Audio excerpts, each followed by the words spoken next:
चलिए अब आते हैं क्वेश्चन नंबर 5 की ओर। इसमें बोल रहा है कि जांच कीजिए कि क्या किसी प्राकृतिक संख्या n के लिए संख्या 6 के पावर n अंक 0 पर समाप्त हो सकती है। तो चलिए ये देखते हैं क्वेश्चन नंबर 5। क्वेश्चन नंबर 5 में बोला गया है कि 6 के पावर जो n है ये कभी 0 पर समाप्त हो सकती है या नहीं। तो एक चीज़ हमें याद रखना होगा कि कोई भी संख्या को 0 पर समाप्त होने के लिए उसके अभाज्य गुणनखंड में कम से कम एक बार 2 गुने 5 आनी चाहिए। तो यहाँ पर वही लाइन हम लिख देंगे, किसी संख्या को 0 पर समाप्त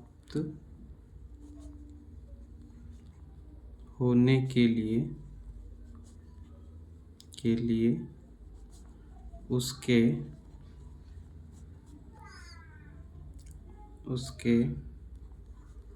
अभाज्य गुणनखंड, उसके किसी भी संख्या को 0 पर समाप्त होने के लिए उसके अभाज्य गुणनखंड में कम से कम एक बार क्या आना चाहिए, 2 गुने 5 आना चाहिए। कम से कम एक बार 2 गुने 5 होना चाहिए। अगर हम किसी संख्या को अभाज्य गुणनखंड करते हैं और उसके अभाज्य गुणनखंड में एक बार 2 गुने 5 आता है तो वह संख्या 0 पर समाप्त हो सकता है। अगर ऐसा नहीं होगा तो वो संख्या 0 पर समाप्त नहीं होगा। तो चलिए आइए देखते हैं। ये 6 के पावर n है, तो अगर 6 का हम अभाज्य गुणनखंड करते हैं तो 2 गुने 3 आता है, 2 गुने 3। यहाँ पर देखें 6 का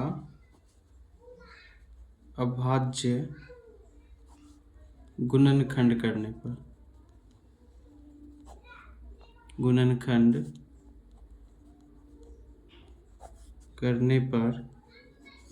2 गुने 3 के रूप का आता है, 2 गुने 3 के रूप का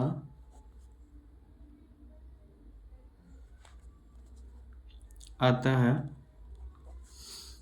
2 तो आता है लेकिन इसमें 5 नहीं आ रहा है, तो इसीलिए यह संख्या क्या आएगा, 6 के पावर n 0 पर समाप्त नहीं हो सकता, क्योंकि 6 का अभाज्य गुणनखंड करने पर 2 और 3 आ रहा है और 2 और 3 के अलावा 5 नहीं आता है, इसीलिए यह 0 पर समाप्त नहीं होगा।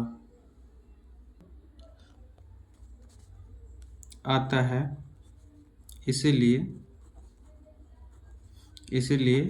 6 के पावर n जो है कभी भी 0 पर समाप्त नहीं होगा, क्योंकि 0 पर समाप्त होने के लिए उसके अभाज्य गुणनखंड में कम से कम एक बार 2 गुने 5 आना चाहिए।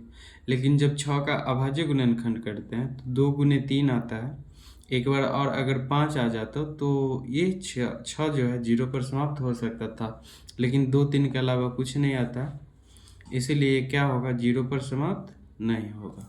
ये था आपका क्वेश्चन नंबर 5।